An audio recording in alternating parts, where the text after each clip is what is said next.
Hello, everyone. I think I got everybody in, but I'll just go ahead and keep my eye out in the waiting room as folks come trickling in. Thank you so much for joining us tonight for the CDIP info session. We're really excited to welcome you and to field any questions that you might have about the program. My name is Nam Nguyen. I'm from the Office of Graduate Studies and Research here at Cal State San Marcos. I'm also, I have the pleasure of being the campus coordinator for not just the CDIP program, but also for the Sally Casanova pre-doctorate program. So if we have some time, I can answer some questions about that program as well. Just some housekeeping items. We are recording this session and I will be sending out the slides to you after the session. So don't feel any pressure to feverishly take any notes or anything like that. We'll go ahead and get that information to you. Okay, sound good? Alrighty, so for the next maybe 45-ish minutes, I would say. Let me see here. We're going to talk about what is CDIP, what does the program have to offer. We're lucky to have a CDIP fellow alum here. We're going to talk about the eligibility of the program, what makes you eligible to apply, that is. We're going to talk about the scholar mentor model, the faculty mentor for the program. We'll also get into the nitty-gritty about the selection process, as well as the application components. And of course, at the end, we'll go ahead and field as many questions as possible, okay? Righty. So what is the CDIP program? The intent of the program or the origin of the program really was built as a joint partnership with the UC and the CSU based on lottery funds. And it really was to build up the faculty, a diverse faculty recruitment pool for tenure track faculty within the CSU. In order to do so, this program offers mentorship, support, and also financial support for students getting their doctorate degrees. And something that's really unique is 25% of our CDIP awardees are actually current CSU lecturers who are in their doctorate program. So that's kind of a great niche that we're really building the pipeline into their system. So what does CDIP have to offer? It's really a three-pronged area, but I believe, and I think most people would say, at the root of it, it is the mentorship that our fellows receive, not even just from their faculty mentor, but from the program itself, as well as other faculty that they meet throughout their process. There's also professional development opportunities and funds, as well as financial loans for our CDIP fellows. So a little bit about the mentorship. As a CDIP fellow, you will be mentored by a CSU faculty member. So even though, for example, here at CSU San Marcos, we have one doctorate degree that we offer, but the students who go through our CSUSM CDIP program are actually being mentored by CSUSM faculty members. So if that makes sense, if you are currently at another institution or you'll be applying at another institution for a doctorate program, that's totally fine, as long as your mentor is a tenure track faculty member at CSU San Marcos. The program is really built on that support network with your mentor. They're going to support you through professional development, teaching, research throughout your doctoral program. They're going to give you advice, guidance, and help you through the process when it comes time for you to apply for your own faculty positions. And I really think that they're here to be your big cheerleader, your support network. They're going to praise you and celebrate you with your successes, and they give you that shoulder to cry on when you're in the weeds a little bit sometimes when you're working on your dissertation. But really, they are your support system as well. So in terms of professional development, there's a variety of opportunities for our CDIP fellows. Students have the opportunity to apply for a mini grant. This mini grant is in the amount of $2,500, and if you're awarded it, you could use it for collaborative or research activities. If your studies require software or equipment, research supplies, or if you need to hire transcribers, you can use the mini grant to pay for that. You can also apply for the travel grant, and that's not just you, but that's you and your mentor. So you are eligible to apply for $1,500 twice a year, so in the fall and the spring, to be used to cover for travel to go to meetings, conference, workshops. It doesn't have to be with your mentor, but we really strongly encourage you to attend these events with your mentor. Maybe you all can put in a proposal to present at a conference together. Maybe you could do poster sessions, anything of that sort to really see what it's like as a tenure track faculty in the field, as well as just to build that rapport with your mentor. You get a membership to NCFDD. And the other thing that's pretty awesome is you have an opportunity that once you advance to candidacy, so after you defend your proposal, you can apply for a dissertation fellowship award. And that award is in the amount of $5,000 to really help support you in that final year as you're just feverishly writing and finishing off your dissertation. The last component is the financial loans. And this is something that I do want to stress. It's not required for you to take loans out should you start a doctoral program. This is just something that's offered towards our fellows. The loans are subsidized educational loans. You can have $10,000 per year over 5 years, up to a maximum of $30,000. It's repayable in a 15-year period. And what's really great about this opportunity, should you choose to take out these financial loans, is if you are given and you accept a postdoctorate teaching position, these loans can be forgivable. So if you're offered a full-time teaching position, the loans are forgivable at a rate of 20% per year. If you're offered a half-time position, it's at 10% per year. So it's a wonderful way to help knock out those loans and just really take out some of the burden, especially those first couple of years as a new faculty member, so that you can just really focus on getting acculturated to your campus and getting just really situated into your new role. So that's a little bit about the perks or the benefits of being a CDIP fellow. I wanted to introduce you all to an alum that we have here that we're really excited. Dr. Audrey Paredes is an assistant professor at CSU San Marcos in our educational leadership and our admin department.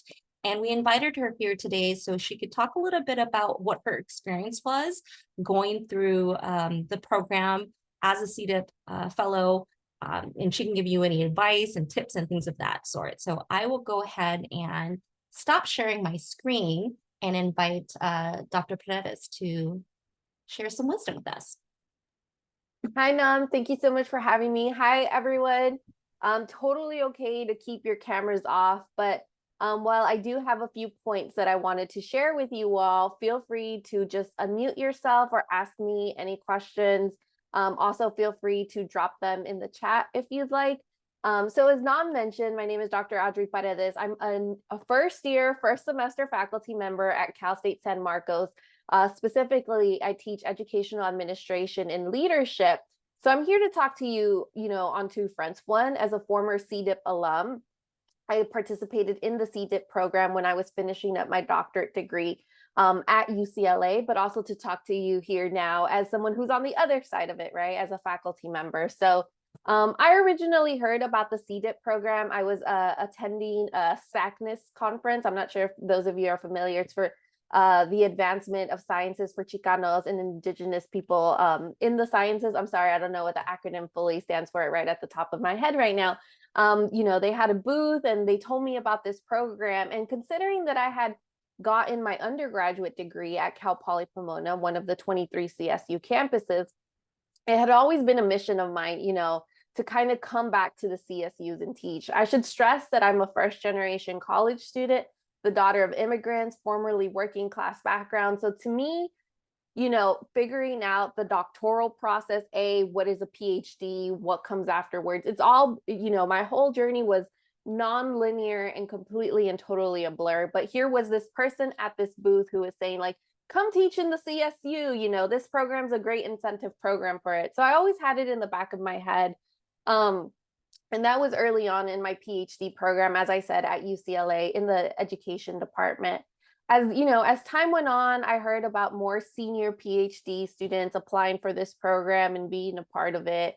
I tapped into some of the more senior students in my PhD program, asked them what this was about. And they said, really, it's a great way to kind of, you get the loans, you get to work with a faculty member at a CSU, and I thought that was all great. But also to kind of acts like as a little gold star, right, when you apply for jobs in the Cal State, right? So if you have interest in becoming a faculty member in the Cal State, just know that in the application process, after they ask for your name, your address, they ask, have you been a part of the Chancellor's Doctoral Incentive Program? I truthfully don't know how much weight that carries in the hiring process, but it is, it's always nice to say that you already have pre-established connections with the CSU, whether you're an alum or whether you're a participant of the program. So I'm not sure how many of you maybe already have a mentor chosen out, have someone in mind. If not, that's okay. To talk a little bit about my process as how I selected a mentor. It turns out that someone who was a couple years ahead of me in my PhD program graduated and then became a faculty member at Cal State San Bernardino. So we already had a working relationship as mentor and mentee. So we thought that the CDIP program would be a perfect way to formalize that relationship. And we thought, hey, a lot of the activities we already do informally, as first generation faculty and students figuring this out, why not go ahead and formalize it? So Dr. Edwin Hernandez over at Cal State San Bernardino in the Department of Educational Counseling became my mentor for the CDIP program. We worked collaboratively to come up with a mentorship plan, which became part of our application for the CDIP program. It just said things along the lines of, we're going to meet once a week to discuss, my dissertation progress. Maybe he won't have direct feedback, but he's just going to check in with me and ask how I'm doing. And then the latter part of our collaborative plan was that he was going to support me on the job market search. And, he was going to review my materials, my CV, my letters of interest, and so on and so forth. It just so happened that right as I got selected for the CDIP program, COVID hit, right? So I wasn't quite able to use that travel grant, and nor was he, because the world was in shambles and conferences weren't even happening in a virtual capacity in that form. But I do want to stress the importance of the travel grant. With that being said, some of the other benefits of the CDIP program that have been talked about, besides that formalization of the mentorship process, is those research funds. I really, really want to stress that $2,500 that you get awarded can come in clutch. I'm a qualitative researcher, and my dissertation also took a qualitative focus by way of doing pláticas or interviews with participants at another institution. And we had some great conversations between me and my dissertation participants, some that were up to 90 minutes long. And the reason why I share this is because through CDIP, I was able to get that audio transcribed. I think it came out to be like $2,000 through a third-party transcription software, and CDIP covered the whole cost of it. And that helped me make gains as I went along my dissertation process.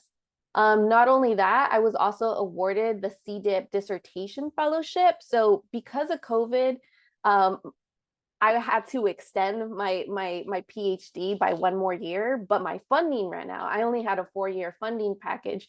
So CDIP's $5,000 dissertation year fellowship came in at the perfect time to help me supplement some of my on-campus employment, and that way not lose momentum. So yes, I use some of that fellowship money towards my research, but I also use some of it just to help cover cost of living, right? CDIP is really great in that they award you this money and they say, this is to support you holistically in whatever area it may be in. So I definitely want to encourage you all to apply to CDIP. Some of my takeaways from this program is that it's really flexible. It's what you make of it, right? Your relationship with your mentor can be as as formal as you want it to be. Like, we're going to meet once a week, we're going to meet every other week, whatever that may be. Or it could be a little bit more flexible. Like I said, because I already had an established relationship with Dr. Hernandez, it kind of became more flexible as what I needed in that particular moment in time. Like, oh, I'm really working hard right now to finish up the dissertation. Maybe let's meet a little bit less, but I'm really going to need your support when I'm on the job market. And sure enough, we met more regularly then. He helped, me develop a job talk and whatnot. So there's a lot of flexibility in the CDIP program, and it's what you make of it. I think something that I also want to highlight about CDIP is that, like, once you're in the program, you're in it you graduate, right? It's not just a 1-year thing. So these opportunities can go on. I was only in it, for 2 years because then I graduated out. But that's not to say, that it stops after the first year. The support goes away after the first year. Once you're a CDIP fellow, you're a CDIP fellow for life. So absolutely take advantage of the program. I think I shared, some of the ways that I use the mini grants, but I also want to say if you need things like books or if there's conferences you want to travel to, this is a great way to supplement some of that funding that you might already be getting as a PhD student, right? So we have our fellowships and scholarships and TA-ships and whatnot, or GSRs if you're in the UC system, but the CDIP program is a great way to supplement that funding and to kind of help carry you along your trajectory. So now as a faculty member on the Cal State San Marcos side, I do want to stress the importance of reaching out to a mentor early, right? You might not know this person, might not have ever taken a class with this person, but it doesn't ever hurt to send out an email, say, hi, my name is so-and-so, my research focuses on this area, I'm interested in applying in the CDIP program, can we please have a conversation, So reach out to your mentor nice and early because there is going to be a level of collaboration that needs to happen as you apply for the program.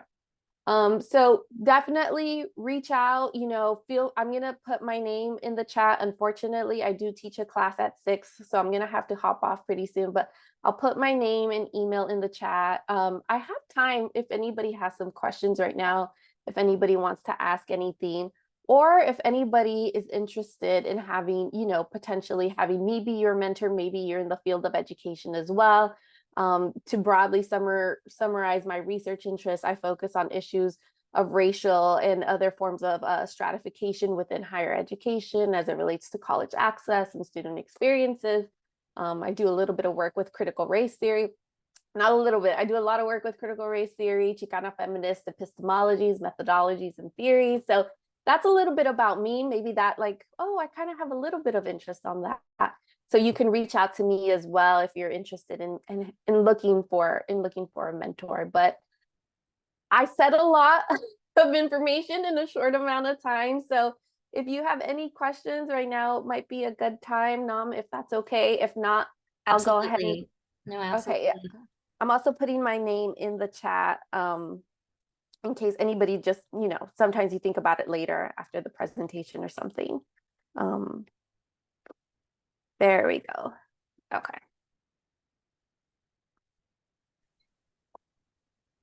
So I had a quick question. Hi, my name is Daniela. I'm a second-year PhD student at Arizona State University, but I'm a double alumni from Cal State San Marcos. My field is sociology, but I'm looking to have my mentor. She's in the communication department at Cal State. And so does that have any, do they quote unquote matter? Or does it matter if your mentor is not within the same field? Okay, because she has experience in ethnic studies and I graduated with an ethnic studies major. And so I want to dabble into being a more interdisciplinary scholar. But I was just wondered. Yeah, from a CDIP standpoint, there's no requirement that your mentor has to be from your discipline. Perhaps when you're writing your collaborative plan of support, they can talk a little bit about, what you just said right now. You're looking at an interdisciplinary lens and why you specifically chose this mentor. And they can speak to it as well in their letter of recommendation. There's no problem at all. Okay. And then I also had another clarifying question. So is the mini grant once a year as well, or is that just like a one-off? That's a once. Okay. Yeah. But the travel grants keep on going. Yeah. All right. Thank you. Any other questions for Dr. Paredes? We're going to have some time at the end too to field any general questions. Okay. Well, I do want to thank you, Dr. Paredes, for joining us. I know you got to jump to your other your class to teach. So we appreciate you spending some time with us and just being available to answer questions and sharing your information with the folks here. Yeah, not a problem. Thank you so much for having me. And like I said to everyone, if you have any questions, feel free to send me an email. More than happy to chat or set up some time to chat virtually. Alrighty, thank you so much. Thank you. Thank you. Bye. Bye. All right, we're going to go ahead and just jump right back in. As I mentioned, we'll have some time to answer some additional questions should they pop up or percolate towards the end, okay? So let's just talk about what it takes to be eligible to apply for the CDIP program. So this cycle, we call it the 24-25 cycle. So if you are either a new or continuing doctoral student in fall 2024, you would be eligible to apply. If you are an undergraduate student in the process of applying to an accredited doctoral program, you're eligible to apply. And also students who are enrolled who are lecturers but are enrolled into a doctoral program can also apply. Some special considerations, I'm not exactly, I know some of you are in doctoral programs right now, but maybe some of you are still in the application process. So applicants in some of our professional doctoral degree programs, and what I mean by that are EDDs, DPTs, DRPHs, DNPs, can only apply to CDIP if your plan is to pursue a tenure track position in the CSU. And if your program or the program that you're going to be attending, if it's in their mission that they explicitly have been created, or one of their missions is to train university faculty members. And the reason being, again, is the purpose of CDIP is to really boost up our diversity of applicants of tenure track faculty. So we want to make sure that the programs, the doctoral programs that our students are in, are supporting that mission. A lot of times I get this question: can CSU EDD candidates apply for CDIP? So those within the CSU who are in an educational doctorate program unfortunately cannot apply for CDIP.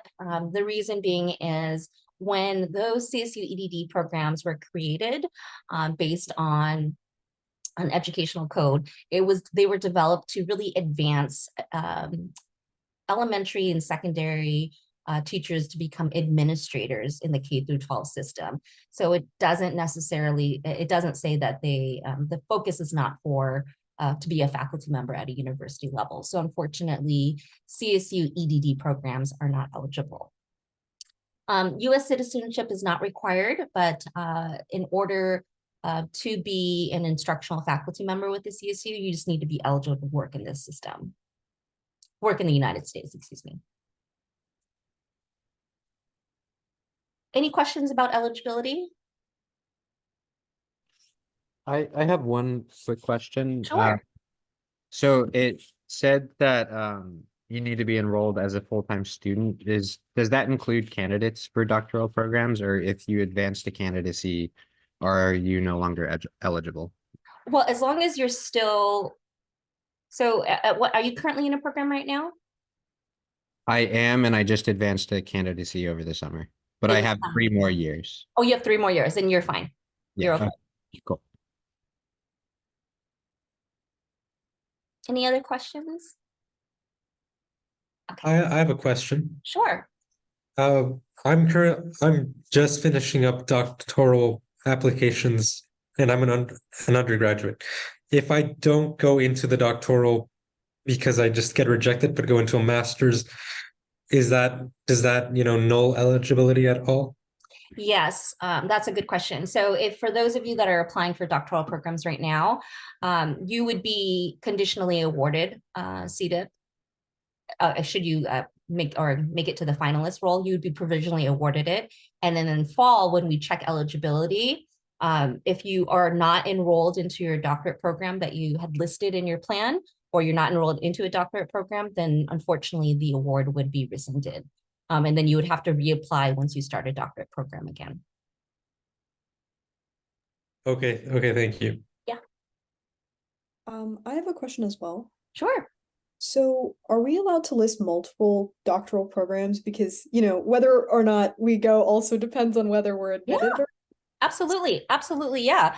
Your statement of your motivational statement and your collaborative statement of plan with your mentor, you can list as many programs and maybe why you've chosen those programs as well. It's not just focusing all eggs in one basket for sure. Okay, so it's just provided we get into a doctoral program we've listed. Cool. Correct. An accredited US doctoral program, I should say. Any other questions about eligibility? So if we're in the middle of applying to our doctoral programs, do we list all the programs that we've applied to since we haven't gone into one yet? Correct, yes, yes.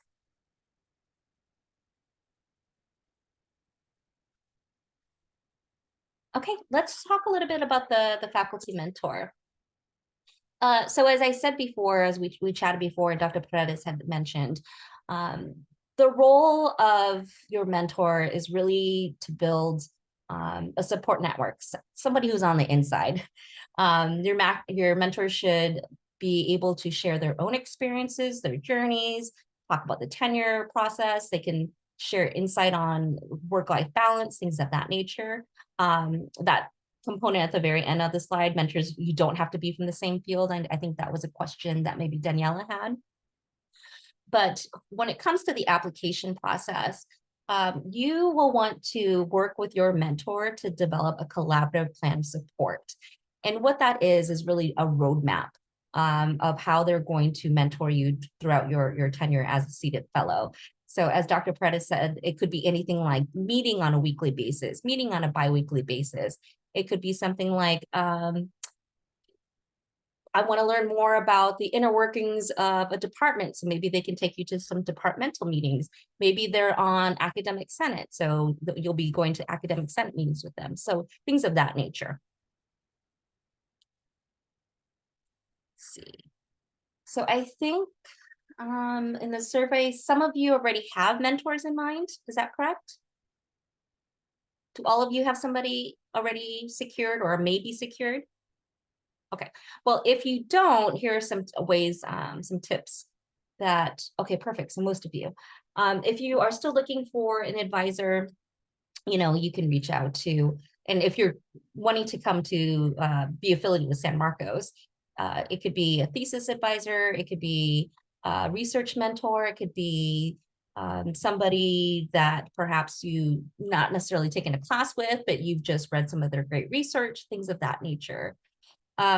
Particularly if you don't have ties to the CSU. So if you didn't do your undergrad in the CSU or your master's in the CSU, you're gonna wanna try to, it may take you a little bit more legwork to procure a CSU faculty member. So reach out to me, reach out to Dr. Paredes, reach out to the CSU office, the Chancellor's office, and we can try to get you connected with folks who might be a good fit for you.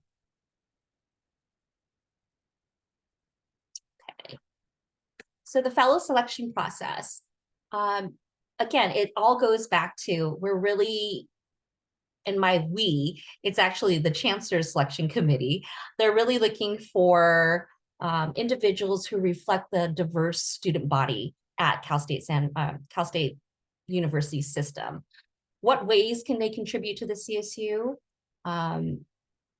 Does your end goal, does that trajectory, does that resonate? Does that match what the mission of the CSU is? And is it in your core values to promote social justice and inclusivity, since it's so tied into the CSU? I included this slide here for the mission of the CSU system, because what I recommend for all applicants when it comes to CDIP, anything that you're doing, your plan of support, your motivational statement, these letters of recommendation that you're getting, it should all have a tie back to the CSU. That's what they're looking for. The selection committee is really looking for. How can this person give back? How can this person really carry forth what our mission and our growth environment needs? So always reflect back on the mission, use some of the words, really just kind of always check back. Okay, how does this reflect the CSU mission?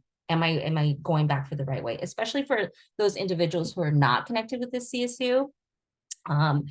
Talk about like what it is about the CSU that drew you to this program. Why is it that you want to teach it and as a tenure track faculty in the CSU? Things of that nature.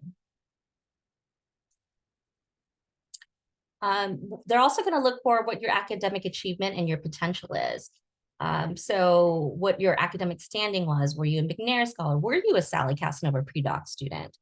Do you have experience doing presentations or do you have publications already in the works? Do you have publications in progress? And does the applicant and mentor speak about your guys' research interests? You know, so is it clear? Is it defined?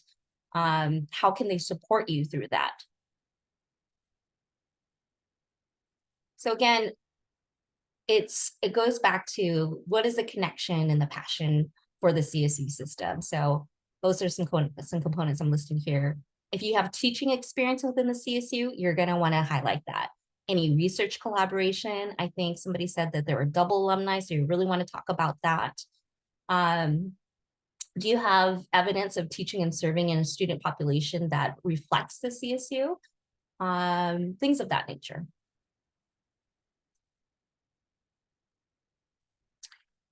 So the disciplinaries of priority, the committee, so as it states here, the committee will evaluate on the current and future faculty hiring needs. So what that really entails is your discipline, is your area, is it high in demand? Is there high need for faculty in that area? Because we want to make sure that we are still on the cutting edge of research. We are filling a need. And we want to make sure that committees have access to the number of applicants in that area typically.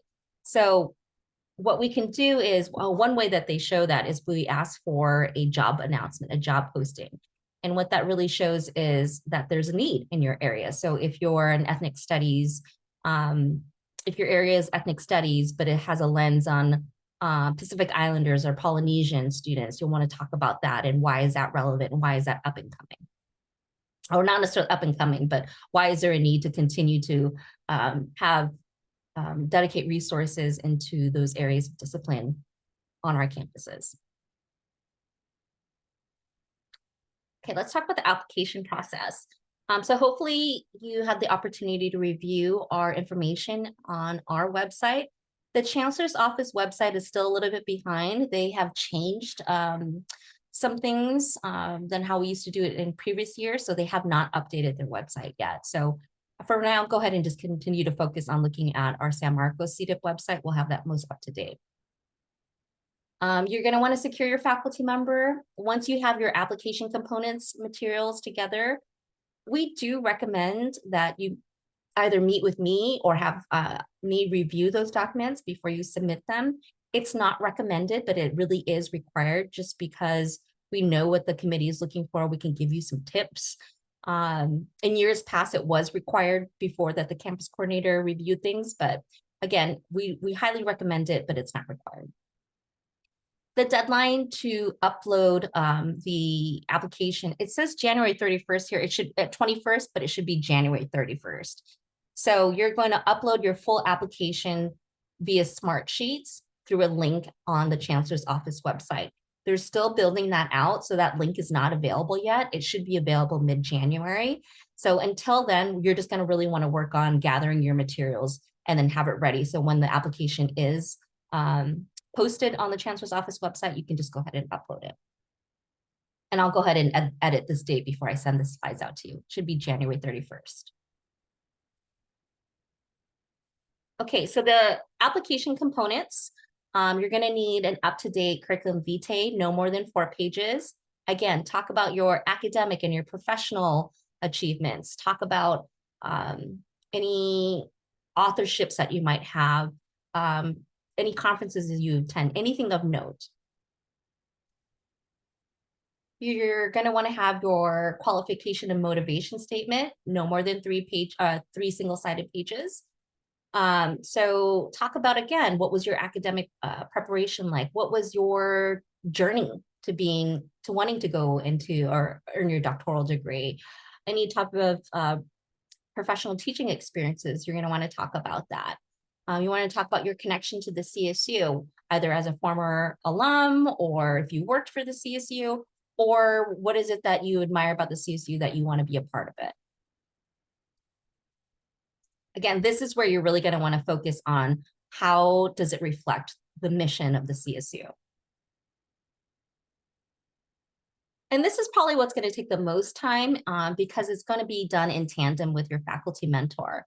And again, this is your collaborative plan of support. And we briefly talked about it before. So you're going to want to include a timeline of, whether it be your first year in your doctoral program or if you've already advanced and it's just you're finishing up. So what does that look like? Do you need somebody to coach you to finish writing? Do you need XYZ? So just really, what does that roadmap look like? How perhaps you can even talk about like, how are you planning to use the travel funds? How are you planning to use the grant funds should you be awarded it? Things of that nature. And here are some activities that you can include in your support plan. So as I mentioned before, you're going to want to include a copy of a recent posting within the tenure, a recent tenure track faculty position within the CSU. Most of the time, your faculty mentor should be able to help you locate one. If not, the CSU website has postings available. HRs for the campuses should also have them posted. So let us know if you have any road bumps along the way with procuring one. You're going to need 2 letters of recommendation.